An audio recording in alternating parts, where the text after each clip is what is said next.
வானொலியில் நீங்கள் கேட்டு மகிழ்ந்த தென்கட்சி கோ. சுவாமிநாதன் அவர்களின் இன்று ஒரு தகவல் கதை தொகுப்பினை கேட்கலாம். அது ஒரு புகைவண்டி நிலையம். அங்கே ஒருத்தர் காலார நடந்து வந்துக்கிட்டு இருந்தார். அவர் தன்னுடைய வீட்டில் உட்காந்து ரொம்ப நேரம் எழுதுவார். எழுதுகிற நேரம் போக மற்ற நேரங்களில் தம்முடைய சொந்த வயல்களில் வேலை பார்ப்பார். அது முடிஞ்சதை என்ன பண்ணுவார்னா, பக்கத்தில் இருக்கிற புகைவண்டி நிலையத்துக்கு போவார். அங்கே கொஞ்சம் நேரம் அப்படியே காலார நடந்து வருவார். இது அவருடைய அன்றாட வழக்கம். அன்னைக்கு அது மாதிரி தான் அவர் நடந்து வந்துக்கிட்டு இருக்கிறார். அந்த சமயத்தில் அங்கே நடைமேடையில் ஒரு அம்மையார் நின்றுட்டு இருக்கிறாங்க. இவரை கண்டதும் கையை தட்டி கூப்பிட்டாங்க. இங்கே கொஞ்சம் வர முடியுமா அப்படின்னாங்க. இவர் போனார். என்னங்கன்னு விசாரித்தார். அந்த அம்மையார் விவரம் சொன்னார். ஐயா, நானும் என்னுடைய வீட்டுக்காரரும் இங்கே வந்தோம். அதுவும் நிற்கிதே, அந்த ரயிலில் ஏறி ஊருக்கு போகணும். என்னுடைய வீட்டுக்காரர் அதுவும் அந்த உணவு விடுதிக்கு போயிருக்கார், இன்னும் வரல. அவர் வர்றதுக்குள்ளே ரயில் புறப்பட்டுரும் போல இருக்கு. நீங்கள் ஓடி போய் அவரை அழைச்சிக்கிட்டு வர முடியுமா அப்படின்னு கேட்டாங்க. சரின்னார் இவர்.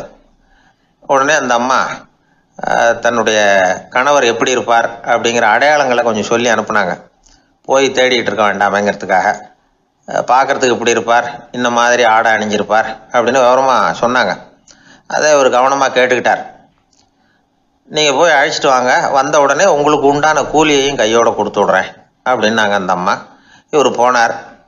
அந்த அம்மா சொன்ன அடையாளங்களை வச்சு அவர் வீட்டுக்காரரை கையோடு கூட்டிகிட்டு வந்துட்டார். கொண்டுட்டு வந்து அந்த அம்மா கிட்ட ஒப்படைச்சார்.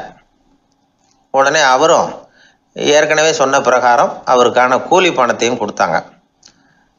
அவரும் எதுவும் மறுப்பு சொல்லாமல் அதை வாங்கிக்கிட்டார். வாங்கிக்கிட்டு திரும்பினார். அந்த சமயத்தில் எதிரில் வந்த ஒருத்தர் அவர் அடையாளம் கண்டுபிடிச்சிக்கிட்டார். அவங்க ரெண்டு பேரும் பேசிக்கிறது இவங்க காதில் விழுந்தது. அப்போ தான் இவங்களுக்கு அது புரிஞ்சுது. இவங்கக்கிட்ட கூலி வாங்கினவர் யாருன்னா, அவர் தான் பேரறிஞர் லியோ டால்ஸ்டாய் அப்படிங்கிறது புரிஞ்சுது அவங்க ரெண்டு பேரும் பேசிக்கிறத வச்சு. ரஷ்ய நாட்டின் மிகப்பெரிய ஞானி லியோ டால்ஸ்டாய், சோவியத் நாட்டின் ஈடு இணையற்ற இலக்கிய மேதை. இது தெரிஞ்ச உடனே அந்த அம்மா அவர்கிட்ட ஓடினாங்க. ஐயா, உங்களுக்காக நான் கூலி கொடுத்தேன், நான் பெரிய தவறு பண்ணிவிட்டேன் அப்படின்னு சொல்லி வருத்தப்பட்டாங்க.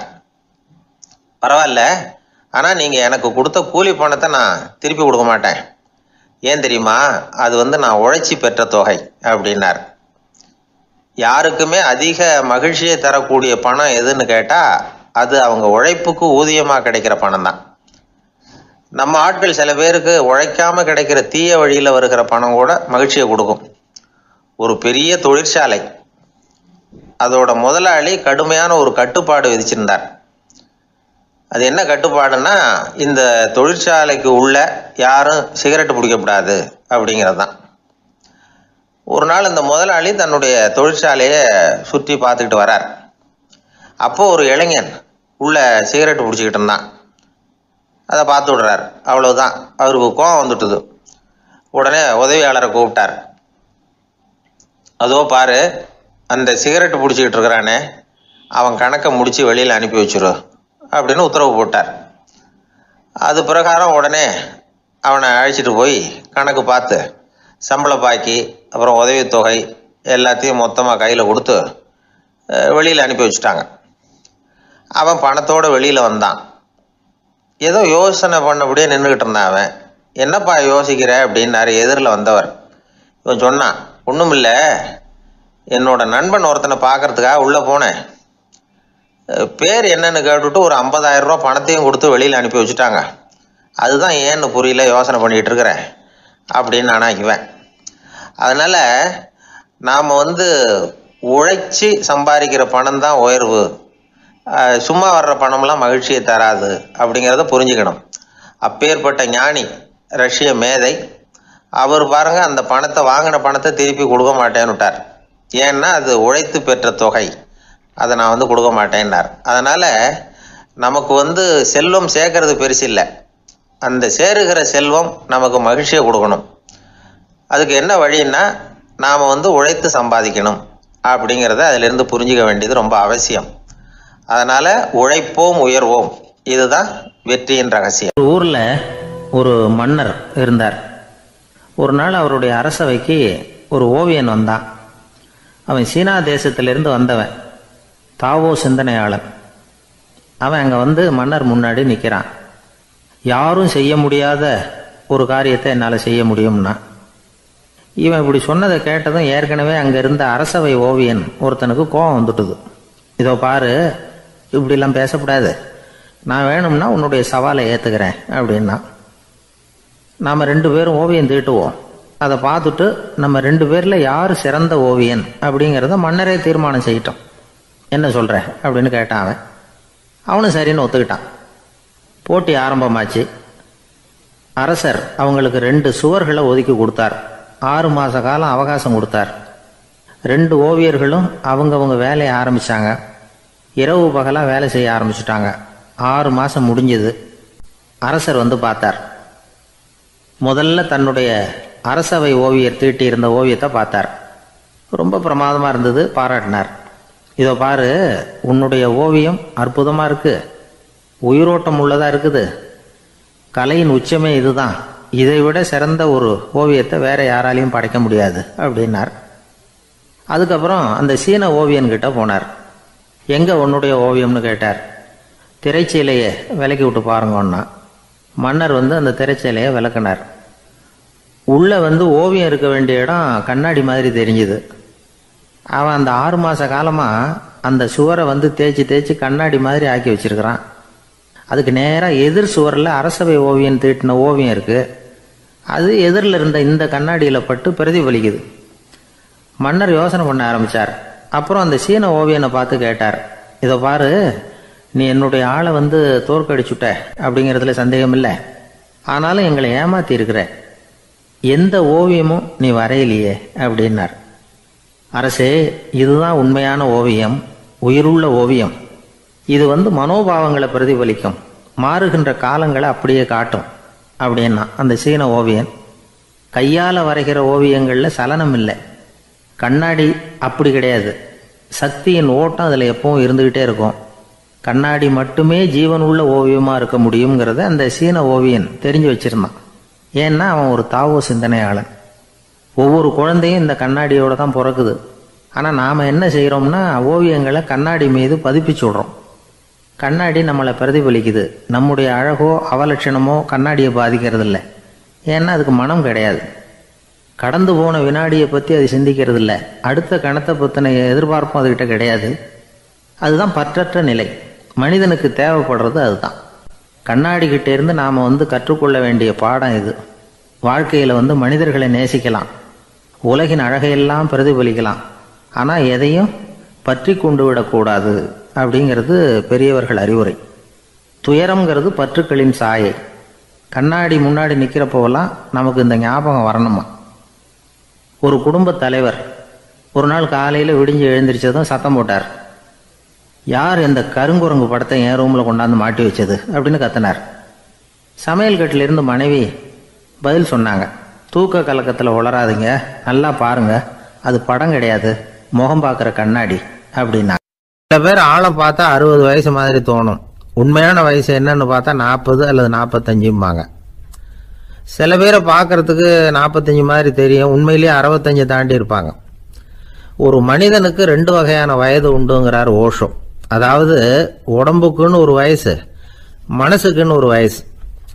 முதல் உலக மகாயுத்தம் நடந்தது இல்லையா, அது முடிஞ்சதுக்கு அப்புறம் முதல் தடவையா மனிதனின் மூளை வளர்ச்சியை பற்றி மனநல வைத்தியர்கள் ஒரு கணக்கெடுப்பு சோதனை நடத்தினாங்களாம். அது வரைக்கும் மனிதனுக்கு 2 வகையான வயது உண்டுன்னு யாரும் சிந்திச்சதே இல்லையா. அந்த உலக மகாயுத்தம் முடிஞ்சதுக்கு அப்புறம் மனிதனுடைய சராசரி மனதின் வயதை கணக்கிட்டு பார்க்கும் பொழுது அவங்களுக்குலாம் ரொம்ப அதிர்ச்சியாக இருந்துதான். ஏன்னா அது ரொம்ப பின்தங்கிய நிலையில் இருந்திருக்கு, வளர்ச்சி அடையாத நிலையில் இருந்திருக்கு. அவங்க கண்டுபிடிச்ச பிரகாரம் அப்போ மனசோட சராசரி வயசு என்ன தெரியுமா, 14. அப்படின்னா பார்த்துங்க, உடல் ரீதியாக ஒருத்தரோட வயசு 70 கூட இருக்கலாம், ஆனால் மனசோட வயசு 14 தான். இதுக்கு நேர்மாறாக அமைஞ்சு போச்சுன்னு வச்சுங்க. அதாவது ஒருத்தருக்கு உண்மையிலேயே 14 வயசு, அதாவது உடலோட வயசு 14, அவரோட மனசின் வயசு 70ன்னு வச்சுக்கோங்க. இப்படி அமைஞ்சுட்டுதுன்னா அவர் சீக்கிரம் ஞானத்தன்மை அடைஞ்சிருவார் அப்படின்னு அர்த்தம். இப்போ நமக்கெல்லாம் உடம்போட வயசு மனசோட வயசு 2ம் ஒன்றா இருந்துட்டா அதுவே போதும், அதுவே பெரிய விஷயம். இப்போ எமர்சன் கிட்ட போய் ஒருத்தர் கேட்டாராம், உங்கள் வயசு என்ன அப்படின்னு. அவர் உடனே பதில் சொல்லியிருக்கார், 360 வருஷம் அப்படின்னாராம். கேட்டவர் குழம்பி போயிட்டார். அவர் என்ன சொல்கிறாரு, 360 வயசா? என்ன நம்ம காதில் தான் சரியாக விழலையா? எமர்சன் எப்பவும் உண்மையை பேசுகிற ஒரு சிறந்த அறிவாளி, அவர் இப்படிலாம் பொய் சொல்ல மாட்டாரே அப்படின்னு ஒரு யோசனை பண்ணிக்கிட்டே இவர் மறுபடியும் அவர் கிட்ட போனாராம். ஐயா, நீங்கள் சொன்னது சரியாக என் காதில் விழலை, அதனால் மறுபடியும் கேட்குறேன், உங்கள் வயசு என்ன அப்படின்னாராம். எமர்சன் மறுபடியும் சொல்லியிருக்கிறார் 360 வருஷம்னு. வந்தவருக்கு உண்மையிலேயே அதிர்ச்சியாக போட்டுது. அதுக்கப்புறம் மெதுவாக ஆரம்பித்தாராம். ஐயா, நீங்கள் சொல்கிறத என்னால் ஏற்றுக்க முடியாது. எப்படி பார்த்தாலும் இப்போ உங்களுக்கு வயசு ஒரு 60க்கு மேலே இருக்காதுன்னு நினைக்கிறேன் அப்படின்னாராம். நீங்கள் சொல்கிறது சரிதான், அது என் உடம்போட வயசுன்னாராம் எமர்சன். அப்படின்னா ஏற்கனவே நீங்கள் சொன்னது அப்படின்னு கேட்டிருக்காரு. அது என் மனசோட வயசு அப்படின்னாராம். நம்மளை பொறுத்த வரைக்கும் அறிவு தூசு படிஞ்சிருக்கு, அது மாதிரியே அன்பும் மாசுபட்டிருக்கு. இது ரெண்டையும் சுத்தம் பண்ண வேண்டியிருக்குது. அப்போ தான் நாம் சரியான வயசில் வாழ முடியும். ஒரு ஆசாமி இருக்கிறார். அவருக்கு உடம்போட வயசு அதிகம், மனசோட வயசு ரொம்ப குறைச்சல், குழந்தை மாதிரி. அவர் ஒரு ஆஸ்பத்திரியில் படுத்திருக்கிறார். நர்சம்மா எல்லாருக்கும் மருந்து கொடுத்துட்டு போகிறாங்க. கொஞ்ச நேரம் கழித்து திரும்பி வந்தாங்க. அப்போ இவர் அந்த அம்மாவை கூப்பிட்டு சொல்கிறார், இதை பாருங்கள் சிஸ்டர், நீங்கள் எல்லாருக்கும் சின்ன சின்ன மாத்திரையாக கொடுத்துட்டு எனக்கு மட்டும் நீளமான மாத்திரையாக கொடுத்துட்டீங்க. முழுங்கிறதுக்கு ரொம்ப கஷ்டமாக போச்சு. இனிமேல் எனக்கும் சின்ன மாத்திரையாக கொடுங்க சிஸ்டர் அப்படின்னாராம். அந்த அம்மா உடனே அதிர்ச்சியாகி தலையில் அடிச்சுக்கிட்டாங்களாம். நான் கஷ்டப்பட்டு மாத்திரையை முழுங்கினத்துக்கு நீங்கள் ஏமா தலையில் தட்டிக்கிறீங்க அப்படின்னு கேட்டிருக்காரு இவர். இதுக்கு அவங்க சொல்லியிருக்கிறாங்க, நான் உங்களுக்கு கொடுத்துட்டு போனது மாத்திரை இல்லைங்க, அது தெர்மாமீட்டர் அப்படின்னாங்களாம். ஒருத்தர் இருக்கார், நல்ல உத்தியோகத்தில் தான் இருக்கிறார். ஆனால் எப்போ பார்த்தாலும் முகத்தை வெறுப்பாக வச்சிருப்பார். அப்படியே வருவார் போவார். ஏன் சார் இப்படி இருக்கிறீங்க அப்படின்னு விசாரித்தோம். ஏன்டா இந்த வேலைக்கு வந்தோம்னு இருக்கு சார் அப்படின்னார். உங்கள் வேலை உங்களுக்கு பிடிக்கலையா அப்படின்னு கேட்டோம். இல்லைன்னார். இப்படிப்பட்டவங்க வெற்றிகரமான வாழ்க்கை வாழ முடியாது. இது நிபுணர்கள் கருத்து. வேலையை நேசிக்க தெரிந்தவர்கள் வெற்றி பெறுவார்கள் அப்படிங்கிறாங்க அவங்க. எந்த துறையாக இருந்தாலும் சரி, அந்த துறையில் வெற்றிகரமாக இருக்கிறவங்கள விசாரித்து பாருங்கள். எனக்கு என்னுடைய வேலை ரொம்ப பிடிக்கும் அப்படின்னு சொல்கிறவங்களா தான் இருப்பாங்க. அப்படி இருந்தால் தான் அது வெற்றிகரமாக இருக்க முடியுது அவங்களால. ஒருத்தனுக்கு பிடித்தமான பொழுதுபோக்கே அவனுடைய தொழிலாக இருந்துட்டுதுன்னா அவனை மாதிரி கொடுத்து வச்சவன் வேற யாரும் இல்லை அப்படிங்கிறார் பெர்னாட் ஷா. ஒரு தடவை மன்னர் ஹுமாயூன் உயிரை தண்ணீர் முண்டு ஊற்றுகிற தொழிலாளி ஒருத்தர் காப்பாற்றினாராம் அந்த ஹுமாயூன் உயிரை. உடனே மன்னர் கேட்டிருக்கார், உனக்கு என்ன வேணும்னாலும் கேளு தரேன், உயர் பதவி வேணுமா அப்படின்னு கேட்டாராம். மன்னா, மக்களின் தாகம் தீர்க்கக்கூடிய இந்த பணியை விட உயர்ந்தது உண்டா அப்படின்னாராம் அந்த தொழிலாளி. அவரால் அவருடைய வேலையை நேசிக்க முடிஞ்சுது, அதனால் மகிழ்ச்சியாக இருக்க முடிஞ்சுது. நாமெல்லாம் அப்படி இல்லை. வேலை கிடைக்கிற வரைக்கும் கிடைச்சா போதும் அப்படின்னு இருக்கோம். கிடைச்சதுக்கப்புறம் ஏன்டா அந்த வேலைக்கு வந்தோம்னு ரொம்பவும் அழுத்துக்குவோம். சரி, நாம் இருக்கிற இடத்துல நாம் வெற்றிகரமாக இருக்க வழி உண்டா அப்படின்னா உண்டுன்னு சொல்கிறாங்க. அதாவது மன இயல் நிபுணர்கள் இருக்கிறாங்க இல்லையா, அவங்க அதுக்கு முக்கியமாக 6 வழிகள் சொல்கிறாங்க. நீங்கள் ஒரு அலுவலகத்தில் வேலை பார்க்குறவரா அப்படின்னா இதை கேளுங்க. அதாவது உங்கள் மேலதிகாரி எதிர்பார்ப்புக்கு தகுந்த மாதிரி உங்கள் வேலை இருக்குதா? அப்படி இல்லைன்னா முதல்ல உங்கள் வேலையின் தரம் உயரணும். உங்களுக்கு மேலே கீழே வேலை பார்க்குற பணியாளர்கள்கிட்ட நல்ல விதமாக பழகிறீங்களா? அந்த உறவு முறையில் ஏதாவது குறை இருந்தால் அதை கண்டுபிடிச்சி சரி பண்ணுங்க. நம்பிக்கைக்கு உரியவர் அப்படின்னு நீங்கள் பேர் எடுக்கணும்.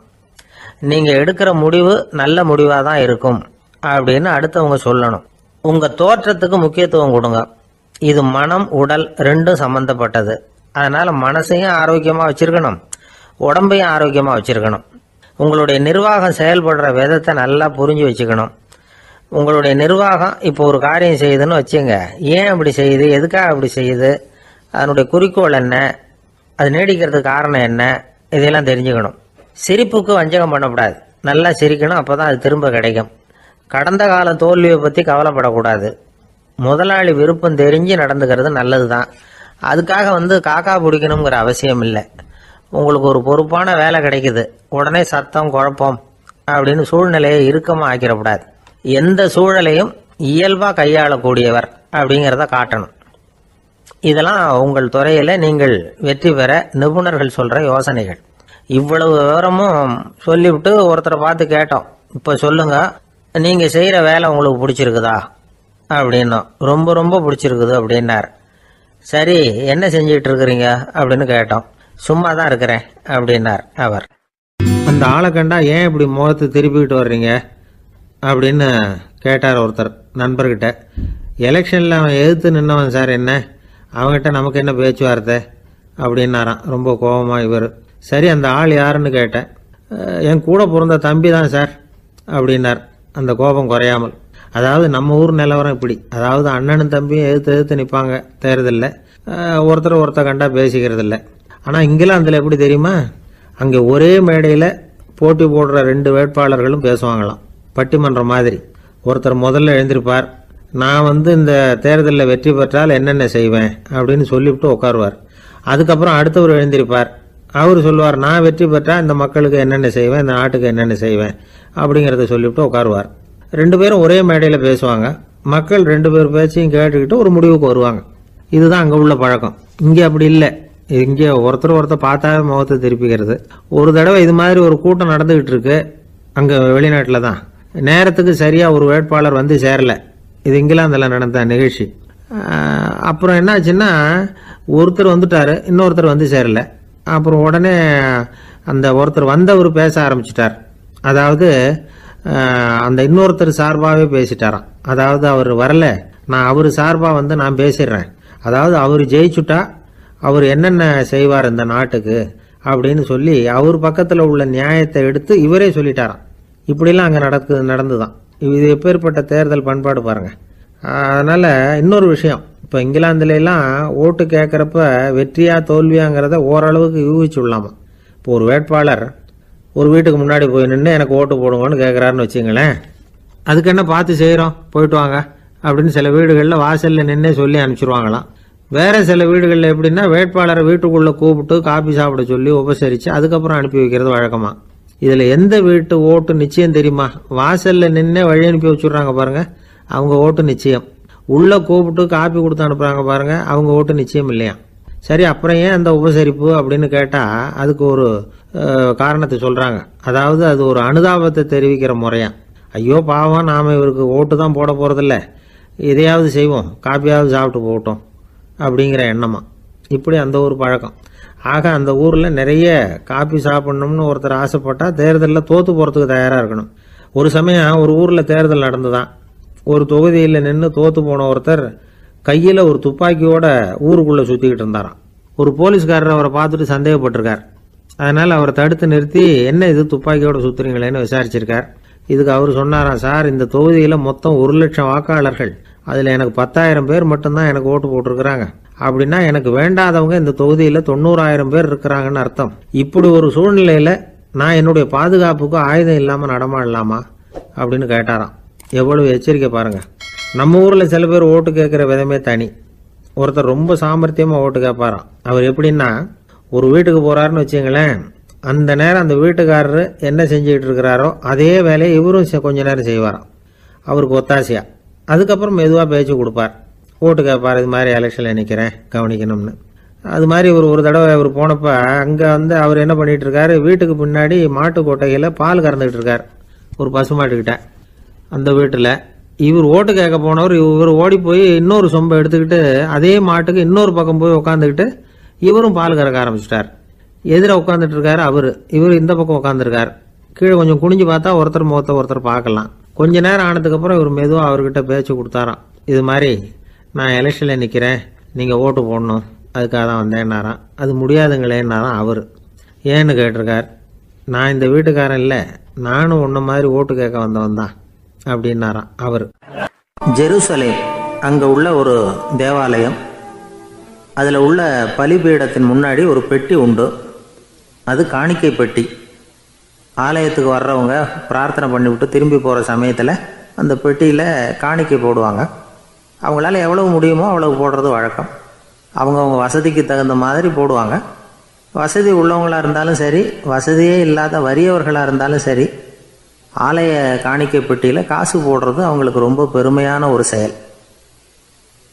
ஒரு சமயம் இயேசு தம்முடைய சீடர்களோடு அந்த ஆலயத்துக்கு வர்றார். அங்கே உட்காந்து ரொம்ப நேரம் வழிபாடு பண்ணிகிட்டு இருக்கிறார். சீடர்களும் அந்த ஜபத்தில் கலந்துக்கிட்டாங்க.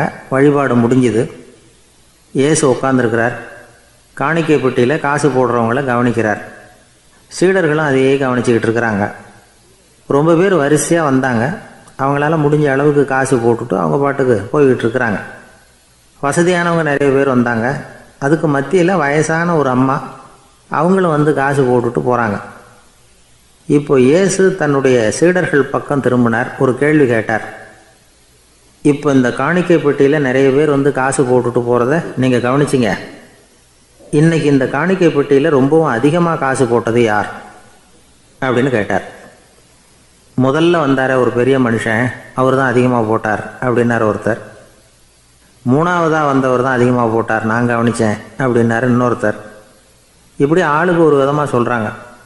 கடைசியாக இயேசு சொன்னாராம், இன்றைக்கு அந்த பெட்டியில் அதிகமாக காசு போட்டவங்க அந்த வயசான அம்மா தான் அப்படின்னாராம். சீடர்களுக்கு ஒன்றும் புரியல. அந்த அம்மா ரொம்பவும் ஏழையாச்சே, அவங்க எப்படி அதிகமாக காணிக்கை செலுத்த முடியும் அப்படிங்கிறது அவங்க சந்தேகம். இயேசு விளக்குனார். நிறைய பேர் வந்தாங்க, நிறையவே காசுகள் போட்டாங்க, அது உண்மைதான். ஆனால் அந்த அம்மா என்ன பண்ணாங்க கவனிச்சிங்களா? வந்தாங்க, தன்னுடைய காசு பையை திறந்தாங்க, அப்படியே கொட்டுனாங்க. அதில் இருந்தது 2 காசுகள் தான். அந்த 2 காசும் காணிக்கை பெட்டியில் விழுந்துட்டுது. மற்றவங்கள்லாம் தங்கள்கிட்ட இருந்த செல்வத்தின் ஒரு சிறு பகுதியை எடுத்து பெட்டியில் போட்டாங்க. ஆனால் இந்த அம்மா தன்கிட்ட என்ன இருந்ததோ அதை அப்படியே போட்டுட்டாங்க. தன்னுடைய பிழைப்புக்காக வச்சுருந்த அவ்வளவையும் இழக்கிறதுக்கு தயாராகிட்டாங்க. அவ்வளவு தாராள மனசு அவங்களுக்கு. அதனால் அவங்க செலுத்தின காணிக்கை தான் அளவில் அதிகம் அப்படின்னார். விலை மதிப்பில்லாத முத்து புதையல் ஒருத்தனுக்கு கிடைக்க போகுதுன்னு வச்சுக்கோங்க. அதன் மதிப்பை உணர்ந்தவன் என்ன பண்ணுவான்? அதை அடையிறதுக்காக தன்கிட்ட இருக்கிற எதையும் கொடுக்கறதுக்கு தயாராக இருப்பான் இல்லையா? அது மாதிரி தான் இதுவும் அப்படின்னார். உலக மதிப்பீடுகளை துரும்பா தூசியாக மதித்து அதையெல்லாம் உதறி விடுகிறவன் இறையருள் அப்படிங்கிற இணையில்லாத செல்வத்தை பெறுகிறான் அப்படிங்கிறது இதில் உள்ள கருத்து. இறைவனுக்காக இழப்பதுன்னா துன்பப்படுகிறவர்களுக்காக, ஏழைகளுக்காக, ஏதுமற்றவர்களுக்காக இழப்பது அப்படின்னு அர்த்தம். உங்கள் அயலானுக்கு நீங்கள் என்ன உதவி செய்தாலும் அதை எனக்கே செய்கிறீர்கள் அப்படின்னு இயேசு சொல்லியிருக்கிறார். அடுத்தவங்களுக்கு உதவணுங்கிற குணம் இன்னைக்கு ரொம்ப குறைஞ்சி போச்சு. ஒருத்தன் வாழைப்பழத்தோல் வழுக்கி கீழே விழுந்துட்டான். பக்கத்தில் இருந்த நண்பன் உடனே இவனை தூக்கிக்கிட்டு போய் ஆஸ்பத்திரியில் சேர்த்துட்டான். அதுக்கப்புறம் சொன்னான், நீ அந்த வாழைப்பழத்தோலில் காலை வைக்க போகிறத முன்னாடியே நான் கவனிச்சுட்டேன் அப்படின்னானா. அப்படின்னா அப்போவே நீ எனக்கு உதவி செஞ்சுருக்கலாமே அப்படின்னானா அவன். நான் டாக்டருக்கு உதவலாம்னு நினச்சிட்டேன் அப்படின்னா இவன். ஒரு விவசாயி விதைக்கிறதுக்காக வயல்வெளி பக்கம் போகிறார். விதைகளை அள்ளி வீசினார். அப்போ என்ன ஆச்சுன்னா, சில விதைகள் வந்து பாதை ஓரத்தில் விழுந்தது, சில விதைகள் முள் செடிகள் மண்டி இருந்த புதருக்கு இடையில் விழுந்தது, சில விதைகள் நல்ல நிலத்தில் விழுந்தது. பாதை ஓரத்தில் விழுந்த விதை என்ன ஆச்சுன்னா, அதெல்லாம் பறவைகள் கண்ணில் போட்டுவிட்டுது. உடனே வந்து உட்காந்து கொத்தி தின்னுட்டு போட்டுது. அதிகமாக மண் இல்லாத பாறை பகுதியில் விழுந்த விதையெல்லாம் லேசாக வேர் விட்டு முளைக்க ஆரம்பிச்சிது. அதுக்கப்புறம் வேர் கீழேயும் ஆழமாக போக முடியல, மேலேயும் சூரிய வெப்பம் அதிகம் தாங்க முடியல, எல்லாம் காஞ்சி கருகி போட்டுது. புதர் பகுதியில் சில விதைகள் விழுந்தது இல்லையா, முள் செடிகள் காடாக மண்டி போயிருந்தது. அதனால் முளைச்சி வர்ற செடிக்கு நெருக்கடி அதிகமாக போட்டுது, சரியாக வளர முடியல, விளைச்சலும் சரியாக இல்லை. நல்ல நிலத்தில் விழுந்த விதைகள் மட்டும் நல்லா முளைச்சிது, நல்லா வளர்ந்தது, விளைச்சலும் பிரமாதமாக இருந்தது. இந்த கதையை சொல்லிவிட்டு கேட்க செவியுள்ளோர் கேட்கட்டும் அப்படிங்கிறார் இயேசு பெருமான். ஆமாம், இயேசு கடலில் நின்ற படகு ஒன்றில் உட்காந்துருக்கிறார். கடற்கரையில் ஏராளமான மக்கள் உட்காந்துருக்கிறாங்க. அந்த சமயத்தில் தான் இயேசு வந்து ஓமைகள் மூலமாக மக்களுக்கு பல உண்மைகளை சொல்லிகிட்டு இருக்கிறார். மக்கள் அந்த கதையை கேட்டுட்டு ஒன்றும் புரியாமல் முழிக்கிறாங்க. அதை கவனித்த இயேசு அந்த ஓமையை விளக்க ஆரம்பித்தார். இதில் அந்த விதைக்கிறவர் தான் இறைவன். அவருடைய வார்த்தைகளை விதைக்கிறார். அந்த வார்த்தைகளை கேட்கிற மக்கள் அந்த விழுந்த விதைகள் மாதிரி 4 வகையானவர்கள். சில பேர் பாதை ஓரத்தில் விழுந்த விதைகள் மாதிரி.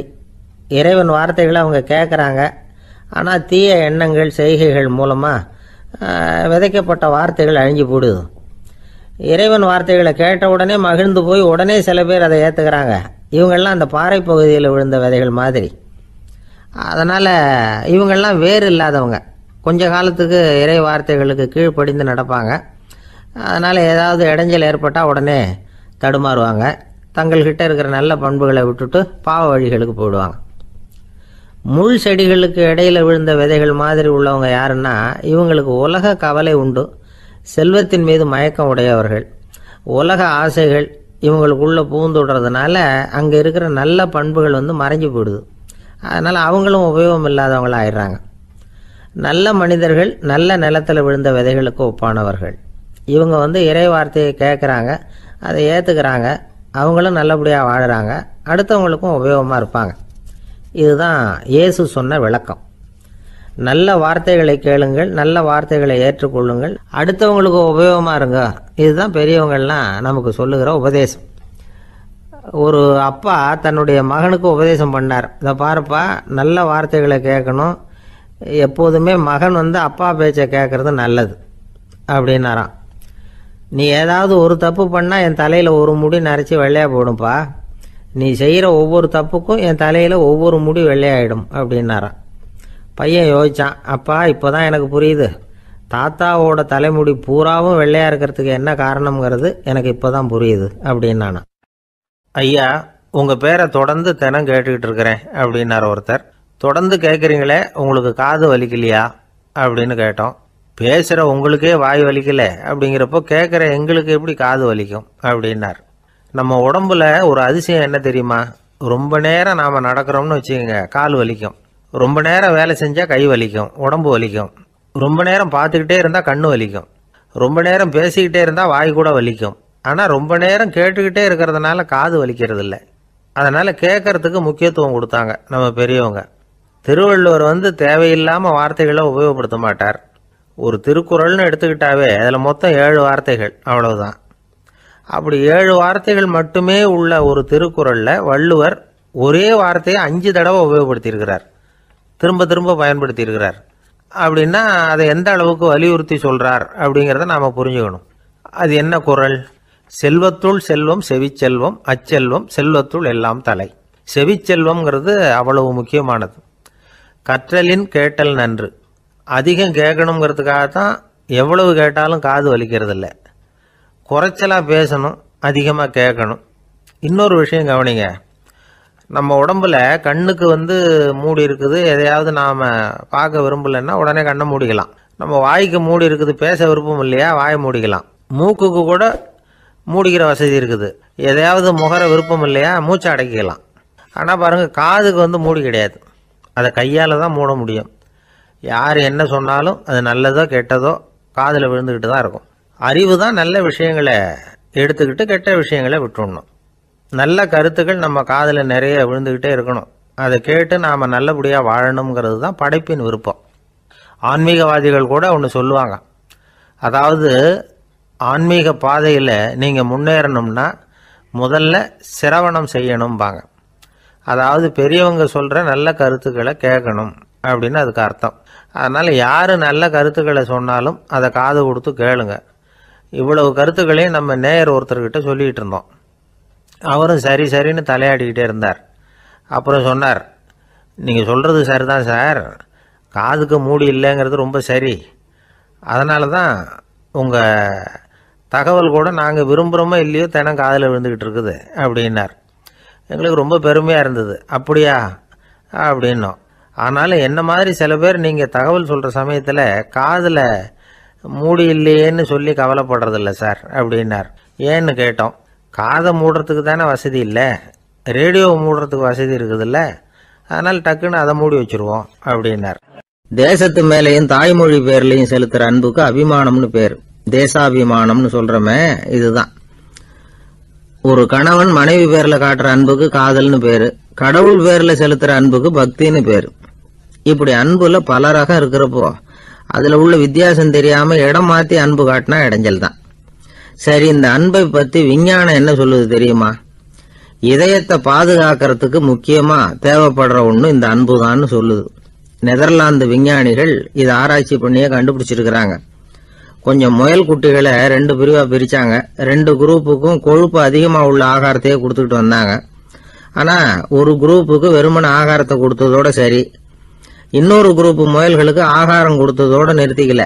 அதுக்கு முன்னாடி கூண்டுகளை திறந்து விட்டு முயல்களை கொஞ்ச நேரம் எடுத்து கொஞ்சி விட்டு அதுக்கப்புறமா ஆகாரம் கொடுத்தாராம் ஆராய்ச்சியாளர். இந்த குரூப்புக்கு இதய பாதிப்பு 60% குறைச்சலா இருந்துதான். சில நோயாளிகளுக்கு ஹார்ட் அட்டாக் வந்தாலும் அதை தாங்கிக்கிட்டு குணமாகிற சக்தி அதிகமா இருக்குது. இது எப்படின்னு ஆராய்ச்சி பண்ணி பார்த்துருக்கிறாங்க. அவங்க எல்லாம் மனைவி தன் பேர்ல ரொம்ப அன்பா இருக்கிறதாக நினைக்கிறவங்களா இருக்கிறாங்களாம். இதய நோயாளிகள் பல பேரை சந்திச்சு இதய நோய் ஏற்பட என்ன காரணம்னு கேட்டிருக்கிறாங்க. அவங்க சொன்ன காரணம்லாம் சாப்பாடு சம்பந்தமா இல்லையா, மனைவி அன்பா இல்ல, இப்படிப்பட்ட காரணத்தை தான் சொல்றாங்களாம். அதனால இதயத்தை பாதுகாக்கணும்னு நினைக்கிறவங்க அடுத்தவங்க அன்பா இருக்கிறது மாதிரி பாத்துக்குங்க, அதுதான் முக்கியம். ஒருத்தர் முகம் பூரா பிளாஸ்டரி போட்டுட்டு வந்தார், ரொம்ப கோபமா. என்னங்க ஆச்சுன்னு விசாரிச்சேன். எல்லாம் உங்களாலதான் சார்னார். விவரமா சொல்லுங்களேன். என்ன உங்க தகவலை கேட்டுட்டு ஒரு பூனைக்குட்டியை கையில எடுத்தேன், அன்பா அதை தடவி கொடுக்கறதுக்காக. ஆனா அது முந்திக்கிட்டது, அது என் முகத்தை தடவி கொடுத்துட்டுது, முகம் பூரா நகை கீறல், அதுதான் இப்படி அப்படின்னார்.